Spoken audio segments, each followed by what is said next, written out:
मैं आपको एक रिलीजियस कहानी सुनाऊंगी। अब गेस करना ये कहानी में मेन कैरेक्टर्स के नाम क्या है। ये कहानी एक ऐसे आदमी की जिसके नाम के आखिरी दो लेटर है ए और एम। इस आदमी की एक वाइफ थी जिसका नाम शुरू होता है एस से। इन दोनों हस्बैंड वाइफ को अपनी शहर से बाहर निकल जाता है और ये दूर दक्षिण दिशा में ट्रैवल करता है और इनका साथ एक रिलेटिव भी ट्रैवल करता है। उसका नाम शुरू होता है एल से। अपने सफर पर ये जा रहे होता है। तब सफर में एक दूर राज्यों के राजा इन औरत को अपने साथ ले जाता है और इस राजा के नाम का आखिरी लेटर एन। कहानी में और बहुत सी चीज होती है तो शॉर्ट्स में कहा जाता है ये औरत रहा हो जाता है, बचकर निकल जाती है उस राजा की कैद से और ये आदमी और औरत आपस लगते हैं। क्या आप यहाँ पर फिल इन द ब्लैंक्स कर सकते हो? आप कहोगे तो बड़ा आसान है। ये रामायण की कहानी है जिसके कैरेक्टर है राम, सीता, लक्ष्मण और रावण। लेकिन कैसे लगेगा सुनकर अगर मैं कहूँ यही फिल इन द ब्लैंक्स एक और कहानी में फिट बैठ जाता है। यहाँ पर हमारे कैरेक्टर्स है इब्राहिम, सारा, लॉट और फिरौन। कहानी है प्रॉफिट इब्राहिम जो कि कॉमन प्रॉफिट है क्रिश्चियनिटी, इस्लाम और जूडाइज्म धर्मों के। आज के वीडियो में हम बात करते हैं प्रॉफिट इब्राहिम के बारे में। अब आप में से कुछ लोगों के मन में सवाल होंगे कि ये रिलीजियस के बारे में वीडियो बनाने की वजह क्या है, वो भी आज के जमाने में। मुझे मानना है आज के जमाने की देखते हुए रिलीजियस की वीडियो बनाना जरूरी है, क्योंकि आज के जमाने में एक चीज बन गई है जिसे पूरी तरीके से यूज किया जा रही है पॉलिटिक्स और मीडिया के द्वारा। लोगों में डर फैलाने के लिए रिलीजियस का ही इस्तेमाल करके लोगों में नफरत फैलाई जा रही है और मुझे लगता है वीडियो उसे काउंट करने का बहुत अच्छा काम करता है।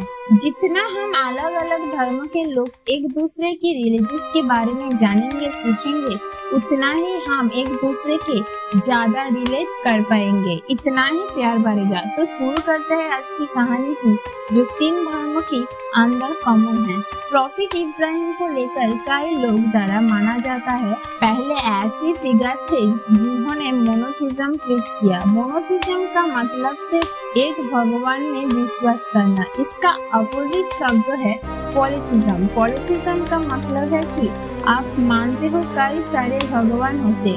मोनोथिज्म कहता है कि सिर्फ एक भगवान है। ये जो 3 रिलीजियस है क्रिश्चियनिटी, इस्लाम और जूडाइज्म, 3 को इब्राहिम रिलीजन्स की कैटेगरी में डाला जाता है और ये इब्राहिम एक शब्द एक्चुअली में प्रॉफिट इब्राहिम से आता है। कई लोग मानते हैं कि प्रॉफिट इब्राहिम पहले प्रॉफिट थे, स्पेशली जूइश का ये मानना है और क्रिश्चियन भी मानते हैं और दूसरी तरफ बोलता है इब्राहिम ने ही इनका पहले प्रॉफिट थे। जेनेसिस का चैप्टर 5 वर्स 22 में लिखा गया है इनका work with God for 13 years। Genesis actually Bible की पहली किताब। इनाक को कहा जाता है कि डिसेंडेंट और आदम को पहला ह्यूमन माना जाता है। ये 3 धर्मों के लोगों की द्वारा। मुस्लिम का मानना है कि आदम तो पहली प्रॉफिट ही थी, तो इसलिए कहानी की शुरुआत पहले आदम और ईव की कहानी से करते हैं। आदम और ईव की कहानी का नाम जरूर आपने कहीं न कहीं तो सुना ही होंगे।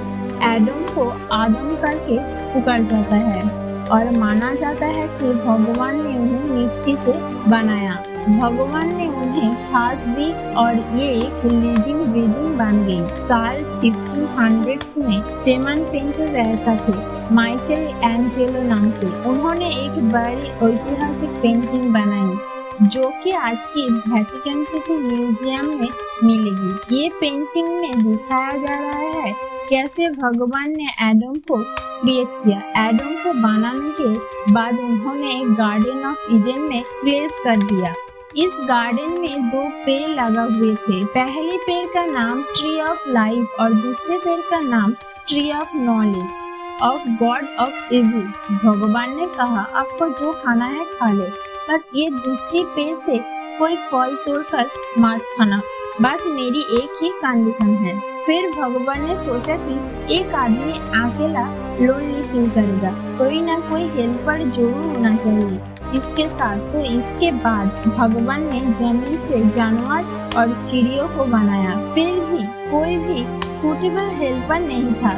फिर भगवान ने एडम को सोने भेजा और जब वो सो रहा था तब उसकी बॉडी से एक हड्डी निकली और वो हड्डी से एक औरत को बनाया। इस औरत को नाम एडम ने ईव रखा। ईव को ईवा भी बुलाया जाता है, जिसका मतलब लाइफ होती है। फिर एक सांप आता है और ईव को बहकाने की कोशिश करती है। ये फॉरबिडन फूड को खा लो, ये जो पेड़ है जिसका लेकर भगवान ने कहा है कि इसका कोई फल नहीं खाना, इसे खा लोगे तो तुम्हारी आंखें खुल जाएगी, तुम भगवान जैसे हो जाओगे। तो बहकावे में आकर ईव उस फल को खा लेती और अपने पोती एडम को भी खिला देती। जब भगवान को पता चलती है तो उन्होंने बहुत गुस्सा आते हैं और गुस्सा में उन्होंने श्राप देते हैं। सर्प को कर्ज दिया क्या जाता है कि वो अपनी पूरी जिंदगी अपनी पेट के बराबर स्क्रॉल करते रहेंगे और धूल मिट्टी खाएगा।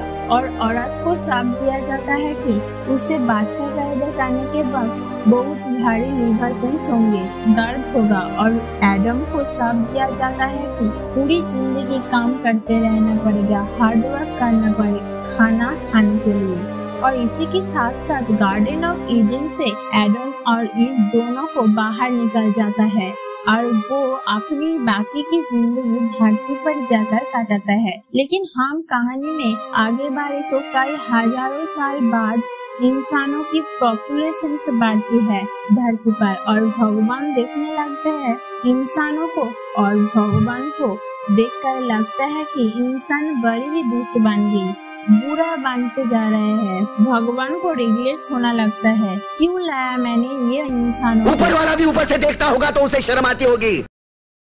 तो वो डिसाइड करते हैं कि पूरी धरती को वापस आउट कर देंगे, जितना इंसान जानवर और चिड़िया है सब खत्म कर देंगे। लेकिन इसी बीच एक इंसान होता है नोआ नाम से।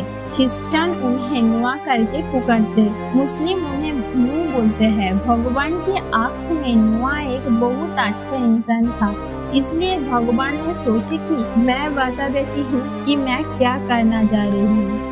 उन्होंने नोआ को बोली कि मैं बहुत बड़ी बाढ़ लाने वाला हूँ, धरती पर सब कुछ खत्म होने वाला है, लेकिन तुम्हें एक बड़ी सी बोट बनानी है। इस बोट पर तुम खुद बैठोगे और अपनी वाइफ को बैठाना और अपने 3 बेटे और उनकी वाइफ को साथ ले लेना। और इसके अलावा जो भी लिविंग ऑर्गेनिज्म है, हर एक ऑर्गेनिज्म को एक मेल और एक फीमेल इस बोट पर अपने साथ रखना और ऑब्वियसली सफिशिएंट खाना भी अपने साथ लेकर जाना ताकि सब जिंदा बच रह सके। तो भगवान नोआ का इंतजार करता है ये बोट को बनाने के, और जब हो जाती है पूरी धरती पर बाढ़ आ जाती है। लगातार 40 दिन और 40 रातों की बारिश होती रहती है। जब सब कुछ पानी के अंदर डूब जाता है धरती पर 150 दिन तक। पर नोआ की जो बोट था नोआज और पानी पर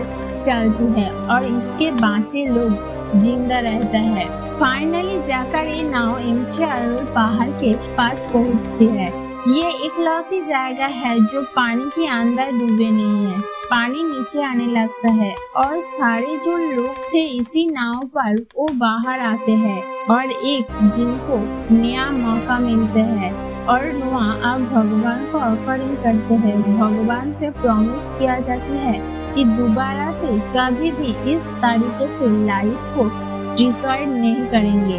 अब इंटरेस्टिंग बात ये है कि हिंदुइज्म में भी हमें बहुत सिमिलर कहानी देखने को मिलती है। राजा मोनू की कहानी एक छोटी सी मछली थी। राजा मोनू से प्रोटेक्शन मांगती है और जब राजा उन्हें बचाता है और वो मछली बड़ी होती रहती है। पुराण के अनुसार मछली मत्स्य अवतार की भगवान कृष्ण का अवतार। ये मछली राजा मोनू से कहता है कि बहुत बड़ी बाढ़ आने वाला है, सब खत्म हो जाएंगे, एक बोट बना लो बाँचने के लिए। तो राजा मोनू एक बहुत बड़ी बोट बनाते हैं जिसमें कोई लिविंग फीचर्स, प्लांट्स और ऋषि को रखा जाता है। और जब फ्लड आता है तब बोर्ड में सब जिंदा बच जाता है और मत्स्य अवतार उन्हें एक हिमालय की ओर सेफली रास्ता दिखाता है। अब और भी माइंड ब्लोइंग चीज ये है कि मेसोपोटामिया का जो इंजो सेमिलाइजर थी वो मिले स्क्रिप्चर में भी एक सिमिलर कहानी लिखी जाती है। सुमेरियन एपिक ऑफ गिलगामेश की कहानी, यहाँ पर एक ग्रेट सीज उठना स्तंभ को वर्णन मिलता है एक आने वाला ग्रेट फ्लड के बारे में। अपने रिलेटिव्स और खाना को बांचा लेती है उसी बोर्ड में। इतना ही नहीं, ग्रीक माइथोलॉजी में गॉड्स विथ की गुस्से की वजह से एक ग्रेट फ्लड आता है। न्यू कैलियन को बताया जाता है कि इस फ्लड के आने के बारे में उनको पिता प्रोमेथियस के द्वारा, और न्यू कैलियन और उनकी पत्नी बोट बनाकर उस तट से बच निकलते हैं। कहानी में आगे बढ़े हम आते हैं इब्राहिम की, जब उन्होंने आइडल्स को पुतलों को तोड़ा था। इस कथा को हिब्रू बाइबल में नहीं मेंशन किया गया, लेकिन माद्रास जेनेसिस चैप्टर 38 में मेंशन है। माद्रास बेसिकली बाइबल पर केमिस्ट्री की है जूइश रिबाई के द्वारा। यही कथा हमें कुरान चैप्टर 21 वर्स 51 to 70 में भी मिलेगी, थोड़े बहुत डिफरेंस के साथ। बेसिक कहानी कुछ ऐसी है कि ये बात कुछ उस समय की है जब लोग मूर्तियों की पूजा किया करते हैं। इब्राहिम के पिता तेरह खुद मूर्तियां बनाने वाले एक आदमी थे, मूर्तियों की पूजा करते थे। एक समय की बात है, इब्राहिम के पिता कोई दूर किसी काम पर गई और इब्राहिम को अपने दुकान पर इंचार्ज बनाकर छोड़ गई। एक आदमी उस दुकान पर आता है एक मूर्ति को खरीदने। इब्राहिम पूछता है कि आपकी एज क्या है? वो आदमी कहता है 15 साल। इब्राहिम क्या कहता है कि 50 साल, मतलब 50 साल का होकर तुम ये मूर्तियों को पूजा कर रही हो जो 1 साल का भी नहीं है। ये सुनकर वो आदमी बहुत इम्बेस्ड फील होती है और दुकान से चली जाता है। और दूसरी ओकेजन पर जब सारे लोग वहाँ मौजूद नहीं थे, इब्राहिम एक डांडा उठाता है और सारी मूर्ति को तोड़ देता है। फिर वो डांडे को लेकर जाकर सबसे बड़ी मूर्ति के हाथ में रख देता है। जब लोग वापस लाते हैं तो वो बड़े शक हो जाता है।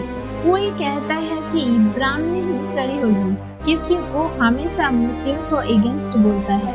उनसे पूछ जाता है कि क्यों किया, तो इब्राहिम जवाब देते हैं कि ये सारी मूर्तियाँ एक्चुअली में एक दूसरे के साथ लड़ने लग गई थी, और फिर जब सबसे बड़ी मूर्ति थी उसने डांडा उठाया और सारी छोटी मूर्तियों को तोड़ दिया। उसे जाकर पूछो उसने और मूर्तियों को क्यों तोड़ा। लोगों ने कहा कि बेवकूफ बनाना बंद करो, मूर्तियाँ एक दूसरे के साथ लड़ नहीं सकते और न ही बोल सकती है। तो इब्राहिम का जवाब आता है कि तुम मूर्तियों की पूजा क्यों करते हो? जो ये मूर्तियाँ जब नहीं बोल सकती है, नहीं कुछ कर सकती है, ना तुम इससे कुछ फायदा पहुँचना, ना ही तुम इससे कुछ नुकसान होना। इब्राहिम को ऑर्डर किया जाता है वो एक बड़ी सी आग के अंदर जाए। अगर इब्राहिम सही है तो असली जो भगवान है वो असली भगवान उन्हें बचा लेंगे, और इब्राहिम जाते हैं उस आग के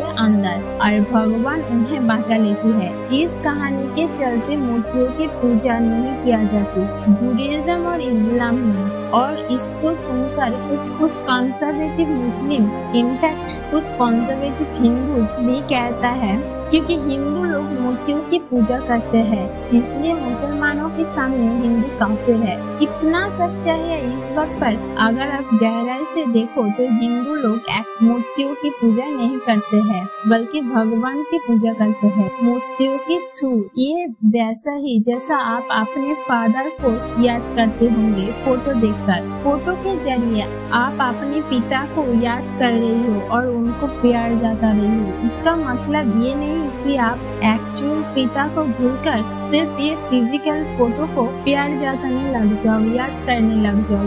सिमिलरली हर हिंदू जानता है यहाँ पर मूर्तियों के जरिए भगवान को पूजा करी जा रही है।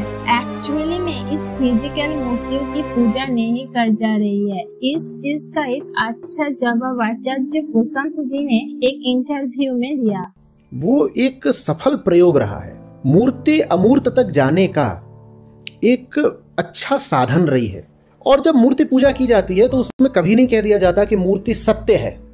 उसमें यही कहा जाता है कि मूर्ति के माध्यम से मैं सत्य में प्रवेश करूंगा, साकार के माध्यम से मैं निराकार में प्रवेश। क्रिश्चियन भी इस चीज को सलत नहीं मानता। यही कारण है कि कई बड़े बड़े चर्चेस में आपको जीसस और मेरी की मूर्तियां मिलेगी। कोई पैसेजेस साइट किया जाता है उनके द्वारा इस चीजों को साबित करने के लिए। जैसे कि देखिए हिब्रू बाइबल की किताब 110 की चैप्टर 20 में वर्स 4 और 5 यह है कि भगवान किसी की दूसरे चीजों की मूर्ति बनाने से माना किया है, उसके आगे झुकने से माना किया है। नोट करने वाली बात यह है कि भगवान की मूर्ति नहीं किसी दूसरी चीजों की मूर्ति से झुकने से माना किया है। 5 चैप्टर आगे चलिए, चैप्टर 25 ईयर्स 17 to 22 में लिखा गया है, भगवान प्रॉफिट मैसेज के खुद कमेंट करते हैं कि प्योर गोल्ड की एक मास्टर स्मिथ बनाए,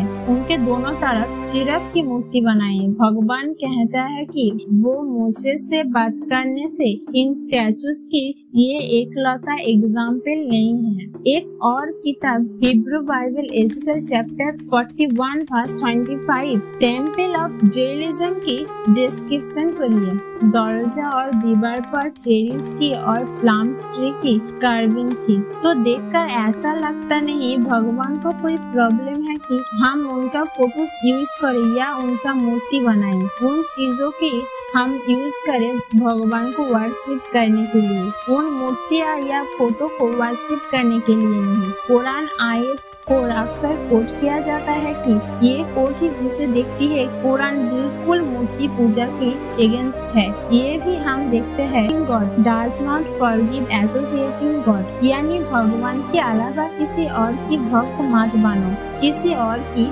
पूजा मत करो। ये सेंटिमेंट कुरान चैप्टर 38 आयत 31 to 13 में लिखा है कि केवल भगवान की पूजा करो। तो ये कहना कि सारे मुस्लिम सारे नॉन मुस्लिम को काफिर मानते हैं, ये बहुत ही गलत नॉइज है। जो लोग नफरत फैलाना चाहता है उन लोगों के द्वारा ऐसी चीजें फैलाई जाती है। इस्लाम शब्द का मतलब होता है सबमिशन बिफोर गॉड, भगवान के सामने झुकना, और मुस्लिम शब्द का मतलब होता है जो इंसान भगवान के सामने झुकता है। इसलिए एक लिबरल मुस्लिम के पास कोई भी इंसान किसी भी धर्म में मानता है वो एक मुस्लिम है, क्योंकि अपने धर्मों में भगवान को जो भी नाम दिया है वो उस भगवान की पूजा कर रहा है और भगवान के सामने झुक रहा है। कुरान चैप्टर वर्स 62 देख, उसमें जूइश, क्रिश्चियन और साबियंस को काउंट किया गया है। हमाम द रिवियस ये वो लोग हैं जो भगवान में विश्वास रखते हैं। इसमें मेंशन किया गया है लड़ाई के बारे में, लड़ाई उन लोगों से जो सिर्फ एक लोगों को भगवान मानते हैं। करीब 600 AD के अराउंड एक ट्राइब होती थी, व्हाइट ट्राइब नाम से। इनका नाम था, इनका सेंट्रल भगवान हुवेल है, जो एक्चुअली में एक मूर्ति है जो पाथर से बनी हुई और जिसका राइट हैंड टूटा हुआ था। वाइस ट्राइबल ने इसका राइट हैंड को एक गोल्डन हैंड से रिप्लेस कर दिया गया और इस मूर्ति को एक्चुअली में तोड़ जाता है प्रॉफिट मोहम्मद के द्वारा साल 630 AD में। अब यहाँ पर माइथोलॉजिकल कहानियों को और एक्चुअली हिस्ट्री को कॉन्फ्यूज मत करना। अभी जो बताई वो एक्चुअली प्रूवन हिस्ट्री है और इससे पहले जो कहानी थी वो माइथोलॉजिकल कहानी थी। वो एक्चुअली में पूजा करते थे जेरुल गॉड को, जैसे कि आनुबिस ऑफ वेब और पाथर की मूर्ति के अलावा कुरान में मेंशन किया गया है। और एक तरीका की आइडल वर्शिप का किसी चीज को आइडलाइज करना, जैसे कि चैप्टर 18 से 32 से 2 वर्स 46 वार्निंग दी गई, अपनी प्रॉपर्टी या वेल्थ को मत आइडलाइज करो, अपनी दौलत की कभी मत पूजा करो। चैप्टर 25 में यही कहा गया। लोग अक्सर अपनी डिजर्व, अपनी ईगो को ही भगवान बना देता है और यही सेम चीज अब हिंदुइज्म में भी मिलेगी। हिंदू धर्म में 2 अलग अलग आकार के भगवान के रूप देखने को मिलते हैं। भगवान के अलग अलग अवतार देखने को मिलते हैं। भगवान गीता के चैप्टर में मेंशन किया गया, भगवान कृष्ण कहता है मैं सब कुछ बना है, सब प्राणियों का बीच मैं हूँ, सभी प्राणियों का दिल में बसता हूँ। मैं कृष्णा, मैं सूर्य, मैं चंद्र, मैं सामवेद, मैं इंद्र, मैं मस्तिष्क, मैं ही चेतना हूँ। मैं संस्कार, मैं कुबेर, मैं अग्नि, मैं मेरु, मैं बृहस्पति, मैं कार्तिकेय, मैं महासागर, मैं त्रिगुऋषि, मैं ओम, मैं हिमालय, मैं पीपल का पेड़, मैं राम हूँ, गंगा हूँ, मैं अंतहीन समय, मैं ब्रह्मा हूँ। सिर्फ गीता में ही नहीं, मोनोथिज्म का मेंशन देखने को हमें मिलता है ऋग्वेद मंडल 1 श्लोक 46 में भी। जो एक है ऋषि उसे अनेक नाम बुलाता है, अग्नि, जाम, इंद्र, वरुण।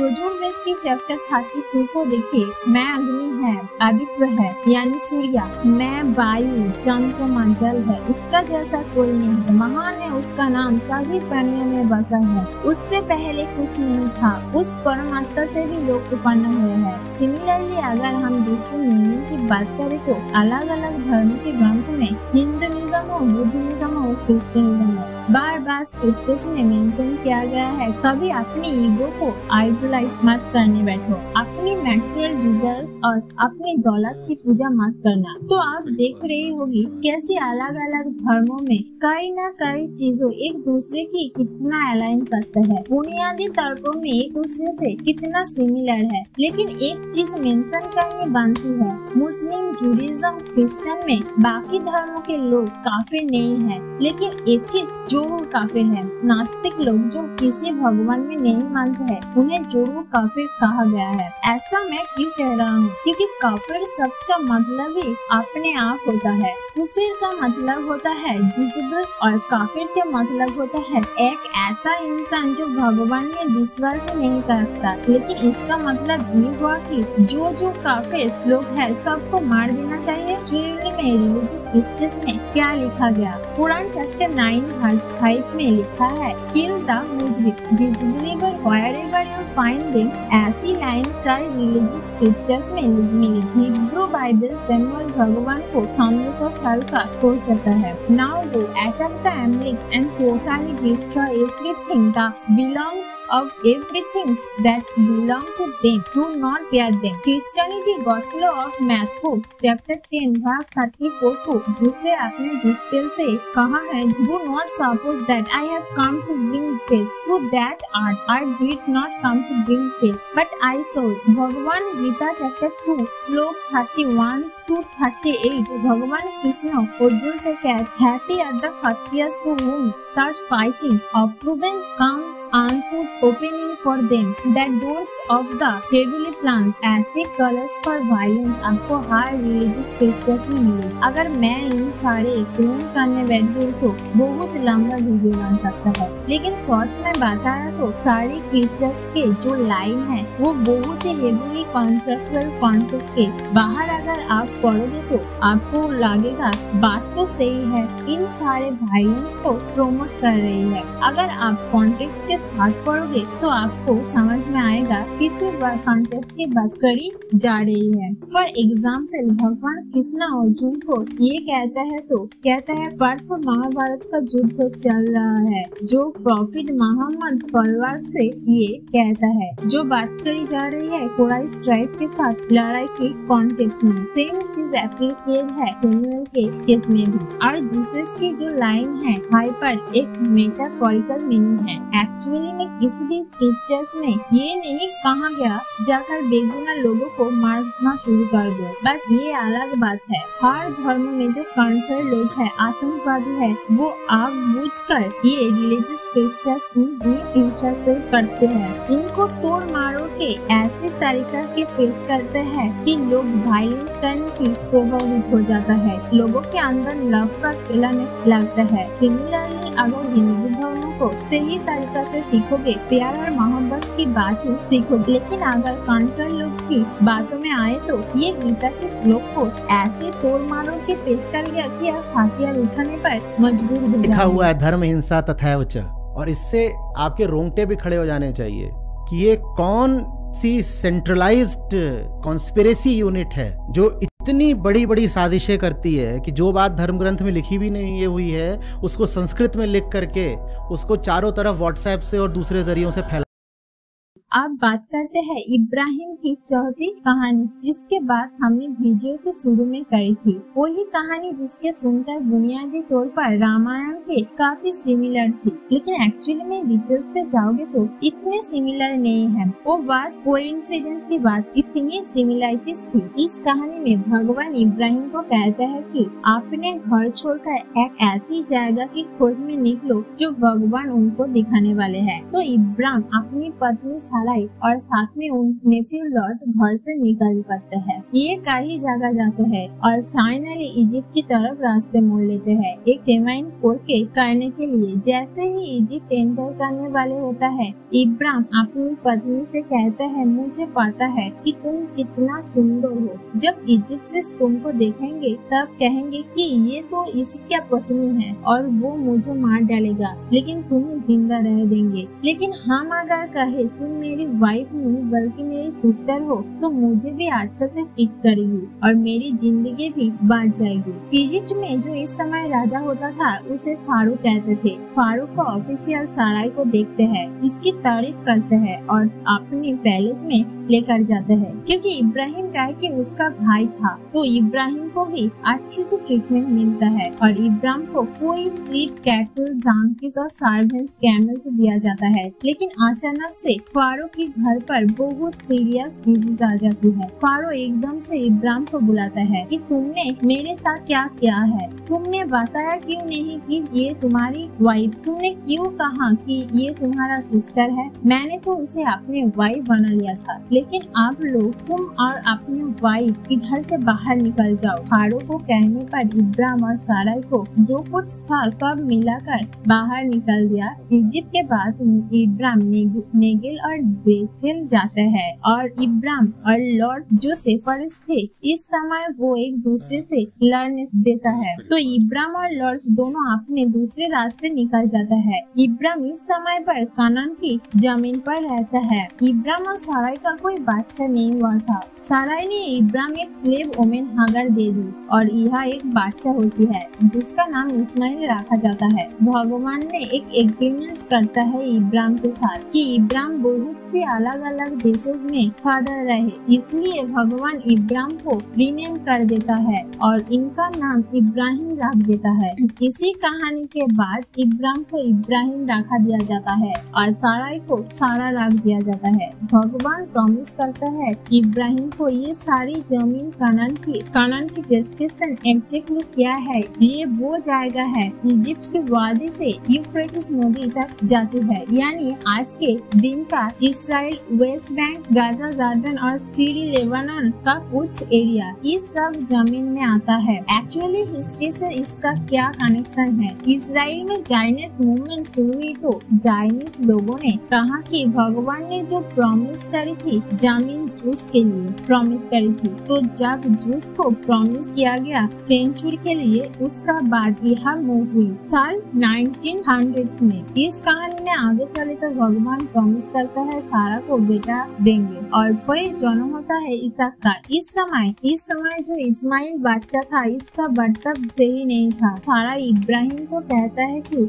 इसे दूर भेजा दिया जाए। इब्राहिम हेजिटेट करता है कि भेजना चाहिए या नहीं चाहिए अपने बेटा को। भगवान से पूछता है तो भगवान कहता है कि दूर भेजो, जिसलिए वो औरत हागर इस्माइल को साथ निकल पड़ती है दूर रेगिस्तान में। भगवान उनके लिए पानी अरेंजमेंट करता है और प्रॉमिस करता है हागर को कि उनका बेटा भी एक दिन एक बड़ा ग्रेट नेशन बनेगा। अब जूस और क्रिश्चियन मानते हैं कि एक्चुअली में डिसेंडेंट है आइजैक की और मुस्लिम मानते हैं डिसेंडेंट है इस्माइल। ये वो पॉइंट है, ये वो कहानी है जहाँ से ये इब्राहिम एक रिलीजियस एक दूसरे से अलग हो जाता है। यहूदी लोग, जूस लोग मानते हैं कि आइजैक की एक बेटा हुआ जेकब नाम से, जिसे बाद में रीनेम किया गया, का नाम इजराइल रखा गया। इजराइल का 12 ट्राइब है, इसलिए यहूदी का सारे जूस लोग मानते हैं डिसेंडेंट है आइजैक के बेटे इजराइल का। दूसरी तरफ क्रिश्चियनिटी में सबसे इम्पोर्टेंट टॉप मानते हैं। क्रिश्चियनिटी मानते हैं कि जीसस एक्चुअली डिसेंडेंट है आइजैक तीसरा, मुस्लिम का इब्राहिम और इस्लाम ने मिलकर मक्का में काबा बनाया, क्योंकि ये मुस्लिम की मोस्ट सीक्रेट साइट है। ये है 3 रिलीजियस की कहानी। अगर आपको पसंद आए नीचे कमेंट में बता सकते हो।